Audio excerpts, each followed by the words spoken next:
புத்தகத்தையும் எழுத்தையும் நேசிக்கிற அந்த மனம் சிறு வயதிலேயே வந்துவிட்டது. காரணம் எங்கள் பெற்றோர் இருவருமே ஆங்கிலத்திலும் தமிழிலும் புத்தகங்களை தேடி தேடி படிப்பார்கள். ஆங்கிலத்தை சொல்வார்கள் ஒரேஷியஸ் ரீடர் என்று, அப்படி படிப்பார்கள்.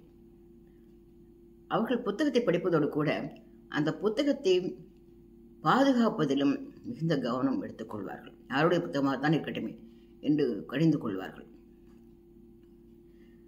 புத்தகங்களை குழந்தையை கையாளுவது போய் கையாள வேண்டும் என்பார். மிக பழைய புத்தகமாக இருந்தால் வயதானவர்களை வெளியில் அழைத்துச் செல்லும்போது எப்படி கவனமாக இருப்போம் அதே போல் இருக்க வேண்டும் என்பார். சிலவற்றையெல்லாம் யாராவது தவறாக செய்தால் கூட கொஞ்சம் கூசுகிறது. ஏனென்றால் அப்படி பழகிவிட்டோம். ஒரு புத்தகத்தை படித்து கொண்டிருக்கோம் என்று வைத்துக் கொள்ளுங்கள். பாதியிலே எழுந்து போக வேண்டும் என்றால் என்ன செய்வோம்? சாதாரணமாக புத்தகத்தை அப்படியே குப்புற வைத்து விட்டு போவோம். அந்த பக்கத்தை பிரித்தபடியே குப்புற வைத்து விட்டு போவோம்.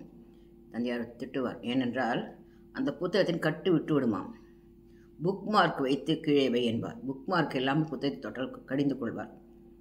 அதை இப்படி பிரித்து வைத்தால் அதனை கட்டு விட்டு போனால் புத்தகம் சீக்கிரம் வீணாகிவிடும் என்பார்.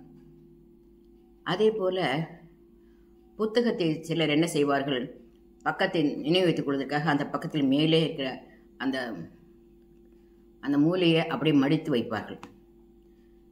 ரொம்ப கடித்து கொள்வார். ஏனென்றால் அந்த இடம் மடிந்து மடிந்து கிழிந்து போய்விடும், வீணாகிவிடும் என்பார். புத்தகத்தை புரட்டும் போது பறக்க என்று புரட்டக்கூடாது. புத்தகத்தினுடைய மேல் பக்கத்திலே வலது ஓரத்திலே விரல்களை ஆள்காட்டி விரலை வைத்து மெதுவாக அதை அங்கிருந்து புரட்ட வேண்டும் என்பார். இப்படியெல்லாம் பார்த்து பார்த்து சொன்ன காரணத்தினாலே எங்களுக்கு அது மனதில் ஊறிவிட்டது. செய்தித்தாள்கள் வந்தால் அது முன்னாலேயே அது ஒரு பாதியாக மடிந்து தானே வரும் இல்லவா? அதை இன்னும் மடித்தால் அவருக்கு மிகவும் கோபம் வரும். படிக்காது, மடித்து வைக்காது என்று கடிந்து கொள்வார். யாரும் மடித்தார்கள்னா அந்த புத்தகம் இனிமேல் என் வீட்டில் புத்தக பேப்பர் படிக்கிறேன் வரக்கூடாது என்று சொல்லிவிடுவார். ஏன்னால் அதை அப்படி மடிப்பது அவருக்கு பிடிக்காது. அதே போல் தினசரிகள் வந்ததும் ஆளுக்கு ஒரு பக்கமாக பிரித்து கொண்டு படிப்பார்கள் சில வீட்டில். அதுவும் அவருக்கு பிடிக்காது. இன்னும் இதை கீரைக்கட்டு போல் பிரித்து போட்டு என்பார். ஒருத்தர் படிச்சுட்டு அடுத்தவங்க படிங்களா, என்ன இப்போ அவசரம் என்று திட்டுவார். அதை அப்படியே வைத்துக்கொண்டு முழுவதுமாக புரட்டி படிக்க வேண்டும் என்பார். கையில் வைத்துக்கொண்டு புரட்டி படிக்க வேண்டுமே தவிர அதை கொண்டு போய் ஆளுக்கு ஒரு பக்கமாக கீழே பிரித்து போட்டுக்கொண்டு படிப்பதோ ஒத்துக்கொள்ளவே மாட்டார்.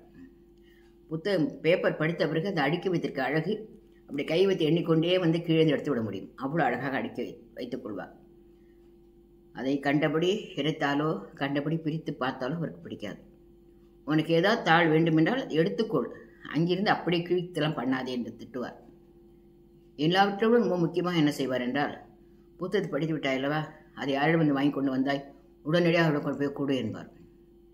ஏனென்றால் ஒரு புத்தகம் என்பது ஒருவர் படிப்பதில்லை, 1000 பேர் படிக்கலாம். எல்லோருக்கும் வாங்குகிற வசதி இருக்காது. இன்னும் 4 பேர் உடனே படிப்பார்கள். ஆகினாலே உடனடியாக திருப்பி கொடு என்பார். நம் வீட்டு புத்தகமாக இருந்தால் எடுத்து உள்ளே வை என்பார். இன்றைக்கெல்லாம் அவசரத்தில் படித்து விட்டு சட்டை நீங்கள் சொருகிவிட்டு போகிறோம் அல்லவா, ஒத்துக்கொள்ளவே மாட்டார். எந்த இடத்துலேருந்து எடுத்தோமோ அந்த இடத்தில் வை, இன்னொரு நாள் தேடும்பொழுது தேடுவா என்பார். உண்மைதான், இன்னொரு நாள் வரும்போது தேடுகின்றோம் தான். ஆக புத்தகங்களை நன்றாக வைத்துக்கொள்ள வேண்டும் என்பதில் மிகுந்த கருத்தோடு இருந்தார்கள். எந்த புத்தகமாக இருந்தாலும் சரி அதை அழகாக கையாள வேண்டும் என்பார். அதே போல் பீரோவில் எப்படி அடுக்க வேண்டும் என்பதையும் சொல்லுவார். இப்படித்தான் வைக்க வேண்டும், இப்படித்தான் எடுக்க வேண்டும் என்றெல்லாம் சொல்லுவார். எந்த புத்தகத்தையும் அட்டை இல்லாமல் வைத்துக்கொள்ளக்கூடாது என்று வேறு சொல்லுவார். என்றால் அட்டை என்பது பாதுகாப்பு என்று சொல்லுவார். இப்படி அன்றாடம் அந்த புத்தகத்தை கையாளுவது என்று எங்கள் தந்தையார் சொன்னார் அல்லவா, அந்த புத்தகத்தை எப்படி அஸ் எ லைப்ரரியன் எப்படி வைத்துக்கொள்ள வேண்டும் என்று எங்கள் மரு ஃபவுண்டேஷனின் ஒரு அங்கமாக மாறி போயிருக்கின்ற சுந்தர், அவர் ஒரு நூலகர். அவரும் டாக்டர் பெருமாள் சரஸ்வதி மகா நூலகத்தின் ஓலைச்சுவடி துறையை சார்ந்தவர். அதில் அவர் ஒரு நிபுணர், உலகம் போற்றும் நிபுணர். அவர் இருவருமே எனக்கு கற்றுக் கொடுத்தார்கள். இன்னும் சொல்லப்போனால் பெருமாள் அவர்களை அழைத்து எங்கள் மரு ஃபவுண்டேஷனில் 2 நாள் பயிலரங்கமே நடத்தினேன்.